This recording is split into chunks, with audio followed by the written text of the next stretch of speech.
We are up to the second chapter of Pirkei Avos. We're going to do today Mishnah number 2 and Mishnah number 3, both authored by Rabban Gamleil, the son of Rabbi Yehuda Hanasi, Rabbi Judah the Prince. So we're going to read these two Mishnahs, and then we're going to go through them bit by bit after a little bit of a historical, biographical note on this third Rabban Gamleil that we meet. Rabban Gamleil ben Rabbi Yehuda Hanasi Omer. Last Mishnah, the previous Mishnah was Rabbi Judah the Prince, alternative called just Rabbi. When he passed away, he gathered his sons together and he nominated his eldest son, Rabban Gamleil, as the new Nasi. And his other son, Rabbi Shimon, became what's called the Chacham. And then a third rabbi became the president of the Sanhedrin. And what actually happened is that the leadership structure changed. Previously, it was just Rabbi Judah the Prince was everything. And after he passed, he spread out the leadership responsibilities amongst two of his sons and a third sage. What did this great Rabban Gamleil tell us? Yafet Talmud Torah im derech eretz. It is admirable, it is beautiful to have the study of Torah together with an occupation, to have a blend of Torah and some other craft or way of making a livelihood. Why? She'edias shnehem mishtachas avon. Because the exertion in both of them will make a person forget sin. That's the first clause of the Mishnah. V'chol Torah she'enima malacha, and every Torah study that does not have with it labor, sofa betela, in the end it will be nullified, it will cease. V'goreres avon, and will bring in its wake sin. And finally, v'chol ostim im hatzibur yihiyu ostim yuman l'shem shemaim. All those who are involved with the community, with the public, should involve themselves for the sake of heaven. Shezchus avosam misayasam, because the merit of the forefathers aid them. V'tzidkasam amedes la'ad, and the righteousness endures forever. V'atem ma'alini alechem, and nevertheless, as for you, God will bestow upon you schar harbe, great reward, ki'ilu asisem, as if you did it on your own. So that's the second Mishnah, and I want to quickly read the third Mishnah, which is again a continuation of this great Rabban Gamleil. Havu zehirim bereshus, be very careful and cautious of the rulers, of the politicians, of the kings. She'ei mekaravim lo la'adam ela letzorach atzmam, because they don't befriend a person unless it's for their own benefit. They're in it for themselves. Nirin ke'oavim b'shas hana'asam, they appear like friends at the time when it benefits them. But they won't stand by a person in his time of need. So these are the two teachings of Rabban Gamleil, Mishnah 2, Mishnah 3, and he also has Mishnah 4, but we'll leave that for next time. Now, there's an amazing description of Rabbi Judah the Prince on his deathbed in the Talmud in the book of Ksubos on page 103 and 104. And he gathers in his children and gives a whole list of directives to them. And it's interesting that, like we said, he appoints his eldest son, Gamleil, to be his successor as Nasi, which is the highest office. But then the next son, or one of the subsequent sons, is Rabban Shimon, and he appoints him as the Chacham, as the wise man, as the elder, but not quite the Nasi. And it's interesting that even though Rabban Shimon was a greater Torah scholar, and therefore maybe he should have been the true candidate to be the successor as Nasi, but because Rabban Gamleil was the eldest, and he was equal to his father in his fear of sin, says the Talmud, therefore he is a worthy candidate to replace his father. And I guess it's not a coincidence that in his teaching in the Mishnah, he tells us that by marrying Torah study together with an occupation, you'll be able to evade sin. Clearly, what's forefront on his mind is how to avoid sin. And that seems to fit in nicely with the characterization that his father gives about him, that he was someone who was fearful of sin. He was very careful not to sin, and therefore it is appropriate for him to be one of the model leaders, even though he's not the greatest Torah scholar in the family, because he's the oldest and he has fear of sin. He's a worthy replacement. And this is something that we see in Judaism that if the father has a certain stature, the halacha and what's proper to do is that the oldest son, or certainly one of the sons, should replace them. So if the father is the rabbi of the city, and the son is worthy, even though there may be a worthier candidate, the son gets that position. And that's a thing that's universal, even with regards to the king. If there's a king and they die, and then they have a replacement, an adequate son who could fill their shoes, even though there may be better candidates, it doesn't matter. It goes hereditarily. It goes in the family. Moshe, in the book of Numbers, he says to God, I want to find a replacement. And God and the commentators explain that what Moshe actually wanted was to have his sons replace him. Now, obviously, Moshe believed that they were adequate candidates, yet God tells him, no, you have to select Joshua for a whole host of reasons why Joshua was selected. Because Joshua never departed your side. He was the complete apprentice to Moshe. Alternatively, we're told that Joshua was always the first man in, last man out in the study hall. And in addition, he was someone who would arrange the benches. He was schlepping the tables and moving the chairs to make sure that the seating is set up for the scholars, which shows that he doesn't have this stature like, oh, this is beneath me. I'm not the custodian here. Find someone else to schlep the chairs. Joshua is willing to say whatever job there is needed, I'm willing to do, and therefore that shows a certain leadership quality. But Moshe wanted his sons and wasn't granted that. But typically, and this is indeed entrenched in halacha, typically when there is a good candidate that's also the son of the previous individual, they have first dibs, and that's what's proper to do. There's an amazing story about one of the rabbis who headed the yeshiva in the Mir Yeshiva in Brooklyn. There's two Mir Yeshivas. There's a Mir Yeshiva in Israel, and there's a Mir Yeshiva in Brooklyn. And there was there was the head of the yeshiva, and then he had hired a bunch of Torah scholars to be the lecturers. So one of them, his name was Rabbi Shmuel Brudny. And he was a great lecturer and a great Torah scholar. But he was a hired hand. And he decided to take a different position, to become the Rosh Yeshiva of a smaller institution. And he was to take that job and leave his post at one of the great yeshivas in America, the Mir Yeshiva. And the Rosh Yeshiva of the Mir Yeshiva calls him into his office and says, I don't get it. You have an opportunity here to be in the great Mir Yeshiva. You're going to go take some other position in some smaller, no-name location. Why would you want to do that? So he says to them, you're right. For me, I'd rather be here. But what's going to be after I die? If I'm here, I'm a hired hand. There's no way I could guarantee a slot for my son to take over my position. But there, if I become the head of the yeshiva and it becomes my place, then I'm guaranteed that I can hand it over to my son. So the Rosh Yeshiva in the Mir tells him, you know what? We'll make a deal. You stay here, but we guarantee you when you die, your son takes over your position.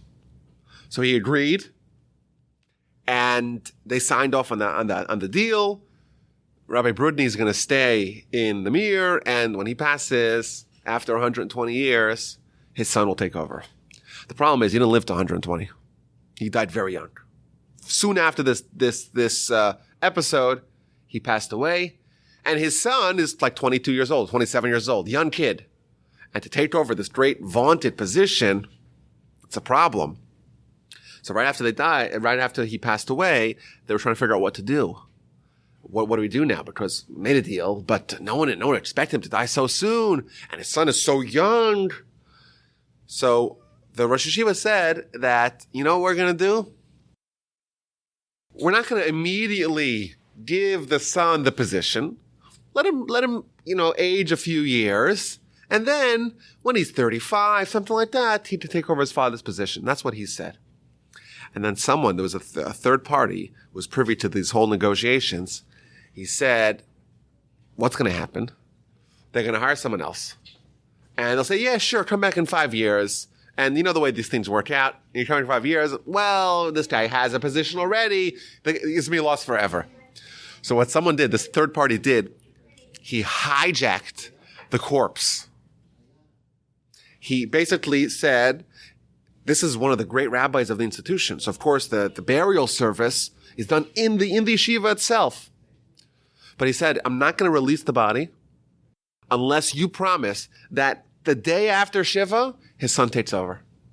The day after Shiva. And it's going to be a tremendous disgrace if you're not going to be able to bury him with a proper honor, and leaving the funeral memorial service should be done in the yeshiva. That's universal. When one of the great sages of the yeshiva passes, they have the memorial service, the burial service, the eulogies, etc., done in the yeshiva that he taught in. So they relented. And they said, okay. And then at the young age of, it was like 27 or something like that, I don't know how old it was, but he was very young. He took over his father's position. And in fact, today, he's like the most, this son, his name is Rabbi Elia Brudny. He's one of the great rabbis of the yeshiva world in America. And it worked out well for everyone. He was eminently qualified at the time. He was just young, but now he is already much older, and the story ended up very well for everyone. He's still there, in fact, at the Mir in his father's position. But in fact, now the original Rosh Yeshiva passed away, and he's one of the shining stars, and he is the destination. If people want to go to that yeshiva, it's because of him. I guess it worked out for all parties involved. But this is, again, an example. Rabban Gamleil, we don't really know much about him. There's very scant teachings from him in the Talmud. There's one of them, which is a beautiful teaching in the Talmud, that he quotes a verse in Deuteronomy, that God will give you mercy and will be merciful to you and will increase you. That's what the verse in Deuteronomy chapter 13 says. Comes along Rabban Gamleil, the son of Rabbi Judah the Prince, and says, a beautiful teaching, whoever has mercy on others, God will have mercy upon him. And whoever does not have mercy on others, God will not have mercy upon them. That's the one of the few teachings we're told, a very beautiful teaching. But again, he wasn't someone, he was of course a great Torah scholar, but not someone on the level of his father, even his brother, yet he became the Nasi and he executed the position effectively. And he is the author of our Mishnah. And he tells us, beginning of the Mishnah, beginning is that it's good to marry Torah study together with an occupation, together with derech eretz. Why? Because toiling, exerting in both of them will make you forget sin. Now, this is an interesting dilemma, interesting question that we see several times in the Talmud. We know, of course, that there's no greater mitzvah than studying Torah. Yeah, but studying Torah doesn't pay that much, doesn't pay that well. So what is the proper allocation of Torah study on one hand versus occupation on the other hand? So of course, someone could say, I'm just having an occupation. Well, then they have no Torah. And someone could say, I'm just doing Torah study. Then they have no occupation. So here we're being advised to do a certain blend. Do both of them. Do Torah study, but also exert yourself, toil in matters of trying to make a living. So the core, or the area in the Talmud where this debate is explicated is in the book of Brachos on page 35b. And what the Talmud says is it quotes two verses. Verse number 1 is in the second paragraph of the Shema, which says, Ve'asafta diganecha. You should gather your grain. Well, if it says you should gather your grain, obviously you're a farmer. Obviously, because if you weren't a farmer, you wouldn't have grain. So when it says you should gather your grain, obviously it means that you're a farmer and you plowed and you planted and you tilled and you waited and you tended to, and now it's time to gather the grains. It's time to gather in the crop. This year there was a yield, and now you have to cut in your grain. Cut down your grain and harvest it.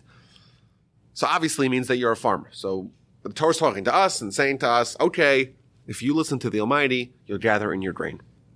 You're a farmer. That's one verse. The other verse says, you should never depart the book of Torah. Never. Study Torah all the time. Which implies you study Torah all the time. Which means you're not plowing, and you're not planting, and you're not toiling, and you're not harvesting. None of that. You're studying Torah all the time.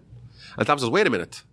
On one hand, we say you're a farmer. On the other hand, we say that, no, you're studying Torah the whole time. Which is it? So that's the debate. And it brings two opinions. And Rabbi Yishmael, one of the Tanaim, he says, very much like the author of our Mishnah, he says, well, you got to do both. got to study Torah, but you also can't ignore your family and your livelihood. You also should find a way to create a blend between your needs to make a livelihood and your Torah study. So study Torah all the time, but don't ignore the fact that you need to make occupation. Find time to work on that. That's what Rabbi Shmuel says. Comes along Rabbi Shimon Bar Yochai, whose yahrzeit we just celebrated on Lag BaOmer. And he takes a very extreme position. He says, what's going to be? Someone's going to plow at the time of plowing, and plant at the time of planting, and harvest at the time of harvesting, and grind the wheat at the time of grinding, and winnow it at the time of the wind. When are they ever going to have time to study Torah? Farming is a full-time job. What's going to be with Torah? Rather, his way of solving the problem of these two verses is saying that when the Jewish people are not doing the will of God, well, then they're farmers. However, when the Jewish people are doing the will of God, if you just study Torah, and that's the idealized version, then the work will be done by others. Just study Torah, and then God will magically take care of you. You'll have food. Now, Rabbi Shimon himself was someone who went into a cave for 13 years and studied Torah with his son, hiding from the Romans, of course, as we know the Talmud in the book of Shabbos on page 33b tells us. And how did he feed himself? Well, there was a stream of water outside the cave and a carob tree, and that's what he ate and drank for 13 years. That's what it tells us about Rabbi Shimon himself. So he actually practiced what he preached. You study Torah, God will take care of you. But here he's advising, so there's two statures, so there's two statuses the Jewish people could have. They could do the will of God, which means study Torah all the time, and then their work will be done by others. Or they cannot do the will of God, not study Torah all the time, and then they'll have to do their own work. What he's suggesting is that when we accept upon ourselves the will of God entirely, then God upgrades the way he treats us, and he'll take care of us. Don't worry, he'll feed us. Whereas if we don't accept the will of God entirely, then we're on our own. We got to feed ourselves. That's what he says. And the Talmud concludes that a lot of people tried both options. A lot of people tried like Rabbi Yishmael, which had a more pragmatic, as we would think of it, approach of blending Torah with work, and it worked for them. They were able to have both. However, a lot of people tried, like Rabbi Shimon, they tried to say, I'm just going to study Torah, and God will give me a carob tree and a stream of water and take care of me. And most of them, it didn't work out for them. So, and then finally, the Gemara concludes that one of the great rabbis, in fact, the rabbi whose name appears most frequently in the Talmud, Rava, he would tell his students, at least during the heavy season, during the month of Tishrei, which is the planting, and the month of Nisan, which is the time of harvesting, I don't want to see you in the yeshiva. I don't want to see you because I want you to be all in on working for 2 months a year. That way you can study the remaining 10 months a year. Don't show up here because what's going to be? If someone says, I'm going to study then, not make a living, then the whole year you're going to try to fill in the gaps. Whereas if you kind of concentrate your time working during these months, the rest of the time you'll have the peace of mind to study. Which seems to imply that the conclusion of the Talmud is indeed in line with the teaching of our Mishnah, that we should try to find a blend of Torah study and making a livelihood, and that is most likely to be effective, because a lot of people tried, like Rabbi Shimon Bar Yochai, a lot of people tried to just study Torah and let God tend to their needs, and for most, it didn't work out for them. Now, it's important to stress that the Gemara does not say that it doesn't work out for anyone. That no one tried like Rabbi Shimon and it worked for them. It says that most people tried like Rabbi Shimon and for most it didn't work for them. Which means that the argument is not a theoretical one. They're not arguing on principle. They're arguing on the pragmatic, practical side. Everyone agrees that if someone was really like Rabbi Shimon, who truly trusted in God entirely and was willing to go into a cave and say, God will take care of me, I'll study Torah, that would work. It's just for most people, they're not quite on that level. And therefore, they're going into the cave and saying, oh gosh, what am I going to do? I'm going to starve to death, probably. And because they have that degree of doubt, therefore, they're not fully accepting the will of God, and therefore, they're so to speak on their own, and therefore, it's not going to work out for them because they weren't quite there. They didn't quite earn the right to say, I'm going to rely on God, because they don't fully rely on God. And if they were to be like Rabbi Shimon, then it would work. And therefore, it's more like an advice for most of us at the state that we are, certainly the way if this was true 15, 1600 years ago in the times of the Talmud, it's certainly true today. We have to find a way to make a blend between earning a livelihood and studying Torah. Of course, it means that we should try to study Torah as much as we can, but we shouldn't rely on miracles like Rabbi Shimon and say, oh, there will be a carob tree, because we're invariably going to have a niggling doubt about that, and it won't work out so well for us. Now, I've seen suggested that Rabbi Judah the Prince, like, he created a renaissance of Torah in the Jewish world. And he, after all, gathered all these great scholars to write down the Mishnah. And it seems like after he passed, his son, Rabban Gamleil, is telling people, he's more like a pragmatic leader to warn people that this is the next generation. We have the Mishnah done, and we shouldn't have too much, or there shouldn't be too many people trying to do it all and trying to just study Torah, because it's probably not going to work. It's good to have a blend of Torah with work. Now, some of the commentaries point out that what this means is, it means not just that there should be hours for Torah study and hours for work, but there should be a blend, which means even when someone's working the field, they're working the field with their hands and with their feet. What about their mind? What are they thinking about? So it's possible to really do both. Even when someone is working on labor and their hands and their bodies are busy, it doesn't mean that their mind has to be wandering away and thinking about nonsense. They could occupy their time while they are working in their mind to think about matters of Torah. And I saw one of the commentaries writes that unfortunately now it's the exact opposite. Instead of people thinking about Torah when they're working, they're thinking about working when they're studying Torah, which is the exact opposite of what he's suggesting. And it's interesting. There's some sages that would prefer to find less intellectually demanding lines of work, because that would allow their mind to be free and unoccupied while they work, so that they use it to think about matters of Torah. Like in today's economy, most people are not laborers that need to just work with their hands. Most jobs require a certain degree of intellectual focus, and therefore today it's obviously much harder when someone is working on spreadsheets or whatever that demand a certain degree of intellectual concentration. It's much harder to fulfill this idea of studying Torah together with work, or even while working. But it's certainly something that we see is stressed in this Mishnah by the commentaries, that we should try to find a way, even when we're not in front of a book, find a way to have Torah thoughts in our head. Now, the benefit that he outlines is that if you do this, if you do Torah together with work, you'll forget to sin. And this is a very interesting use of term. It doesn't say you won't sin, or you don't say that it'll be a protection against sin. It says you'll forget to sin, which seems to imply that sin is something you need to remember. Because if you don't remember it, you won't do it. And here, if you're so busy, you're going to forget it. Whereas other times when you're not busy, you'll be reminded.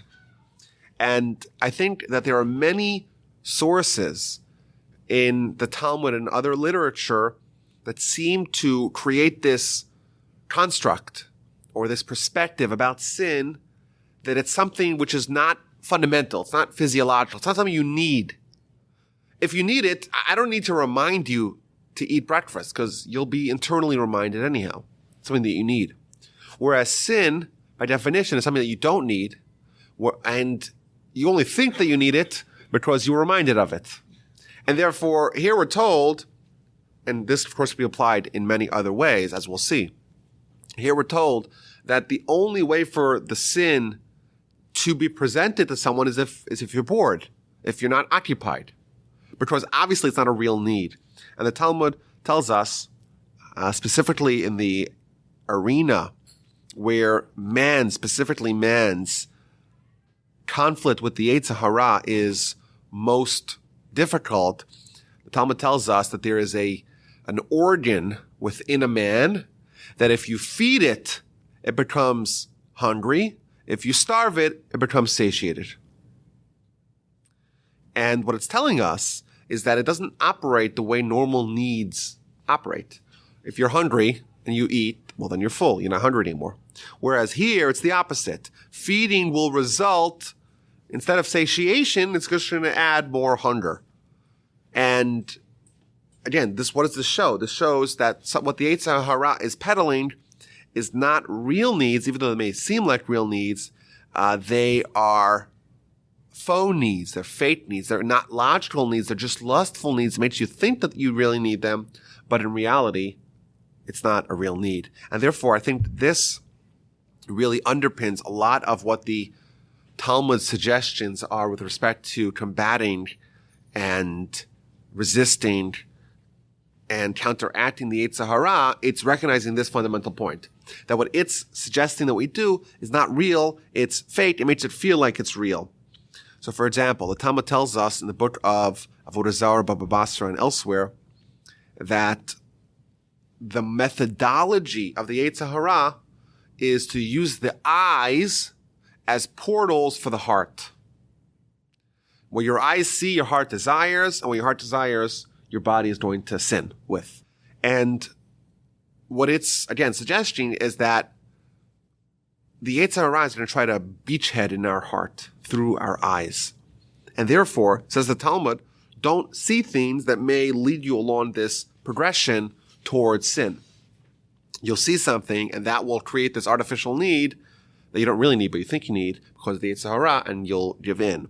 And in fact, the Talmud actually says, if someone is, let's say, has the two options, they could walk, there's two ways to get to the destination. They could walk in front of a brothel, or they could walk in front of a place there's nothing there. And they have two choices, two paths to go.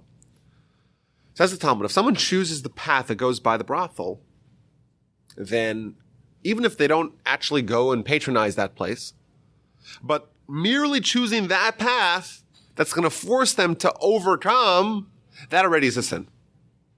Which means the sin starts when someone allows an opening for the Yetzer Hara within themselves. Now, obviously, what that's telling us, again, back to the critical point, that the choice to sin is much earlier than the actual sin. Because part of the whole procedure methodology of the Yetzer Hara is to allow this feeling inside, this lustful desire inside, that makes you feel like you really need to sin, even though you don't. And therefore, not letting the ball get rolling, nipping it in the bud, curtailing Yetzer Hara at its most nascent stages of its progression. That is the proper method. In addition, here we're told in the Mishnah, we're told that you need to remember to sin. If you're busy, whatever you're busy with, it could be Torah, it could be other things, but the Yetzer Hara is not going to be able to elbow his way into your purview and present you with an opportunity to sin. And thus, you're just going to be busy, and you're not even going to think about it. And I heard once from someone who said that when you have soldiers on the battlefront, and they're actually busy at all times, and they have very little time to sleep or to think about anything, that they actually never sin. And of course, there's the old saying that there's no atheist in a foxhole. But I think there's no sinners in a foxhole either, because if they're really busy and they're totally consumed with what they're doing, they don't have time to think about it. They're not going to remember to sin. And finally, there's a great story in the Talmud. I might have mentioned it in a previous talk, but I'll say it again because it's so great. The Talmud says that there was a great rabbi. His name was Rabbi Tzadok. He's one of the legendary rabbis in the first century of the Common Era. Why? Because the Talmud says that he saw the pending doom of Jewish life in Judea before anyone else did. And he spent 40 years with continual fasting. He would eat only one fig a week or something like that. And he was so emaciated because he was just fasting to try to find a merit for the Jewish people that would stave off their destruction, or the destruction of large portions of the Jewish nation. But the Talmud says that he had this encounter with this Roman noblewoman, and she propositioned him.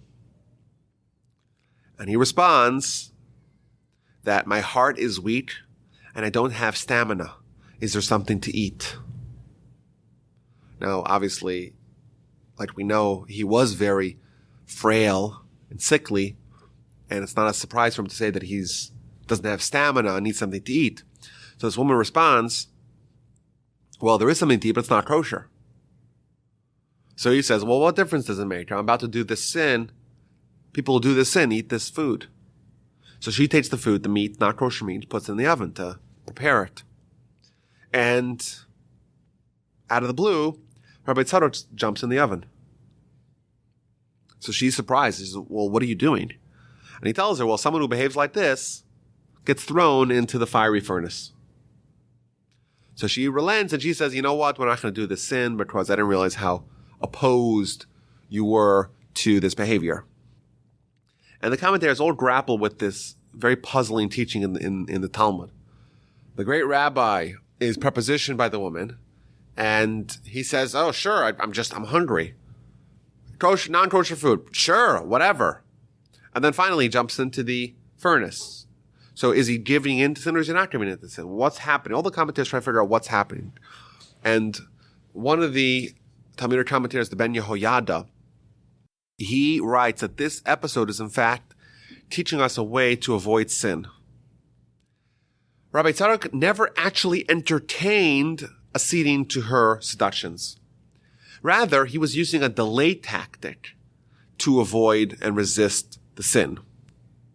He realized that the Yetzer Hara is not real. It creates an artificial desire and need, and it gets man's heart pulsating, and it creates lust and allure that seems very irresistible. However, there's a vulnerability in that lust that, while it begins with a fever pitch, right away begins to dissipate. So there's a time limit on how long it lasts.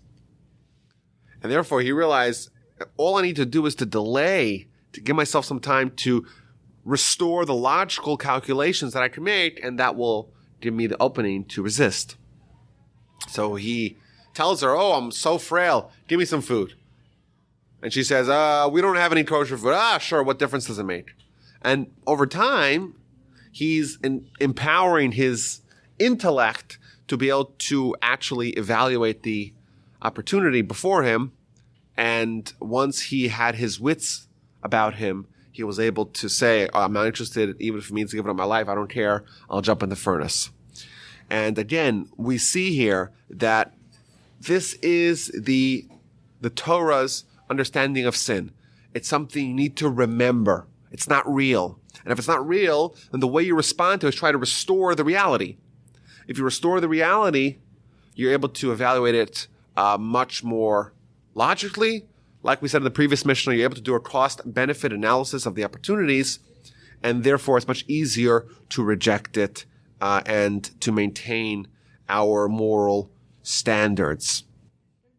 The next teaching of the Mishnah is all Torah does not have with it work will in the end, it will cease and will bring in its wake sin.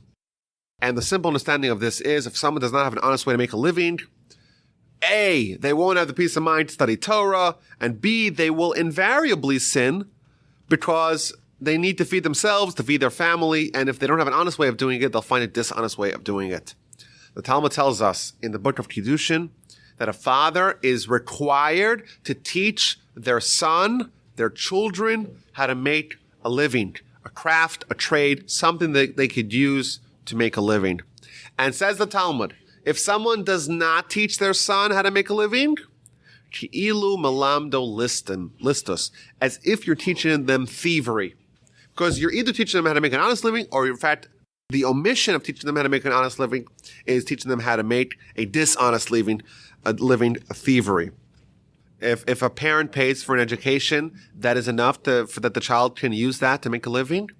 That would certainly fulfill this requirement. Now, whether or not college prepares people for tomorrow's economy, that's an open debate. Maybe certain majors are more likely to yield positive economic results than others. But then again, what do I know? But I think the data certainly suggests that. So, yeah, but I think it doesn't have to be college necessarily. If the child learns how to be a welder or how to be a plumber or how to be an electrician, things like that, they make a lot of money actually. Or teach him the real estate business, whatever it may be. As long as the child has an honest way to make a living, that is the child fulfilling, the parent fulfilling the responsibility to prepare the child for life. And here we're told that if someone just has Torah without any work, not only will they not be able to make a living in an honest way, they will also not be able to have Torah, because Torah, when someone doesn't have food to eat, doesn't quite have a great track record. Finally, the Mishnah concludes, and all those who work with the public, they should work for the sake of heaven. So this is a little bit not clear what the Mishnah means. If you work with the public, do it for the sake of heaven. Why? Because the merit of their fathers and the righteousness of the fathers stands forever and actually helps them. What this is telling us is, if you are someone who is a public servant for the Jewish people, and you work, whatever it may be, it could be in any area of need, of public need for the community. You could be a politician, or you could be a lobbyist, or you could be someone who is trying to help the poor, or help the at-risk youth, or teach Torah to the masses, whatever it may be. If you're a public servant for the Jewish nation, great. And hopefully you'll see fantastic results from your efforts. However, you should know that it's not you who are helping the Jewish people. It's their forefathers, Abraham, Isaac, and Jacob. These are the pillars of the Jewish nation, and their merit lasts forever, and the results really are attributed to them. However, if you act for the sake of heaven, if you say, I'm really doing it because I want to help others, not because I want to have glory, or because I want to have success, or I want to be appreciated, or I want to become rich on the back end, you're doing it for the sake of heaven, you do it for the right reasons, then God will say, so to speak, I'm going to consider it as if you actually brought about those results, even though you didn't, because they have the Jewish forebearers. The backing that we have from Abraham, Isaac, and Jacob are great predecessors amongst the other great Jewish leaders. They are the real merit leading to the result. However, if you do it for the sake of heaven, you do it with the right intentions, then it's as if you actually brought about those results, and you get the merit of all those good things that you facilitated. Now, the Rambam adds another wrinkle to this. How is this connected to the previous teachings? So the Rambam writes that if someone is unable to do a mitzvah due to serving the public, then if they serve the public for the sake of heaven, the Almighty will consider it as if they fulfill that mitzvah. So again, we see this idea of blending work with mitzvah. And specifically, we're told by the Rambam, suppose someone, I did an easy example. Someone is a member of the Hatzalah. In every large Jewish community, there's what's called Hatzalah. Hatzalah means salvation. But specifically, it means first responders, EMTs and the like, that whenever there's an emergency, they run to try to help. So you'll see, you go to any shul in Brooklyn, you'll see some people with beepers or walkie-talkies or whatever, and then they sometimes on Shabbos, no one carries phones on Shabbos, but they carry phones, physicians and the like, and then in an instant, they get a call, they rush to the site and try to help and provide first aid and whatever to people in need. I know when we were in Israel, there was an episode we had to call the Hatzalah. So what you do is you call the ambulance, like the police or the people hired by the state, and there's also the volunteers. The volunteers are always there first. So we had to call, my son was 3 months old, and we had seemingly a medical emergency. It was 6 a.m. or something like that, and we called, and like a minute later, one of the neighbors in the neighborhood was there, and like 20 minutes later, the ambulance came. And by that time, we was already checked out, and we actually called the ambulance and canceled it, and we saved ourselves the 300 shekel that would have costed us. But that's quite common. In a big Jewish community, there's always what's called the Hatzalah, groups of volunteers who are EMTs and physicians that are going to provide first aid to people in need. So someone's praying, and their beeper starts ringing, or their phone goes off, and they have to run out and have to leave the prayer. Of course, they need to do it. What about the mitzvah? Do they get the mitzvah of prayer? Says the Rambam, that's how you understand this Mishnah. If you're helping the public for the sake of heaven, then God will consider as if you fulfilled that mitzvah that you lost in response to the need that you came to fulfill. Alternatively, we saw in the beginning part of the Mishnah, we saw that someone should not neglect work. Do Torah with work. Torah without work is terrible. Here we see a case where maybe it might be permissible, might be acceptable to refrain from work because you're helping the public. If you benefit the public, then that will be an okay instance to refrain from work. So again, the bottom line of this Mishnah is that Rabban Gamleil is encouraging us to not just study Torah, to try to study Torah as much as we can, of course, but to also have work alongside it. And that way, both the Torah and the work will be successful, and we'll also be able to avoid sin. We're going to have everything. Whereas if someone tries to do just Torah and not do any work, not do any labor, they might have nothing. They won't have any work, they won't have any living, and they won't have any Torah either, because that's not the conditions in which Torah can thrive. And finally, if we are public servants, we should try to do as much as we can for the sake of heaven. I want to quickly go through the third Mishnah, where he would say to be very skeptical, very wary about rulers, which is basically to be skeptical of politicians, because they're in it for themselves and not for you. They may seem to be very much very friendly to you, but that's because they want something from you. And it's amazing how, I guess, politicians haven't really changed in 2,000 years, that they're in it for themselves, and if they think you could help them by giving them a donation or helping advance the political agenda, then whatever, you're the best friend. However, if you kind of you fall in hard times, it's likely that they're not your friends anymore and you're on your own. And I think it does connect. One of the commentaries tells us here, the Chassid Yavitz tells us that it does connect to the previous teaching, because people who are public servants, very frequently they have to go visit the king or visit the various officers or ministers or the like. And it's telling you is that, okay, you're going to go negotiate with the governor on behalf of the people that you're helping. And you're thinking, wow, this governor is amazing. Like, wow, he really did this for the Jewish people or for my constituents or the like. But in reality, that he's only acting because he thinks he can get his votes or whatever. You should know that the real result comes from Abraham, Isaac, and Jacob, from the merit of the forefathers.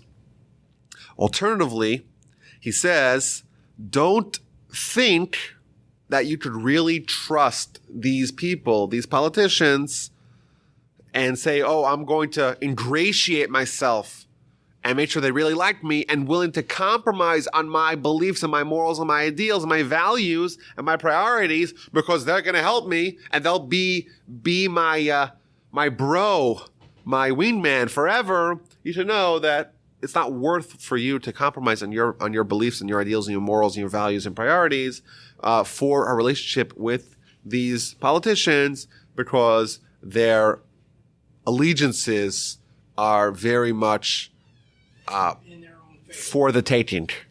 And therefore, don't renege upon your beliefs in order to just ingratiate yourself with the kings. And the politicians are people that you may think that this is worthwhile. It's worth to exchange that because, after all, they have power. But no, their power and their allegiances are very much dependent upon the circumstances. And I think it's good advice then, good advice today. It's better for us to rely on God than to rely on politicians. and certainly the efforts that we should try to lobby, but we should all be done with the sake of heaven, with recognition that the Jewish people have the eternal merits of Abraham, Isaac, and Jacob, and all of our great predecessors that are really helping us in ensuring our continuity and our stability and our security and our prosperity today, not the politicians that are here today and gone tomorrow.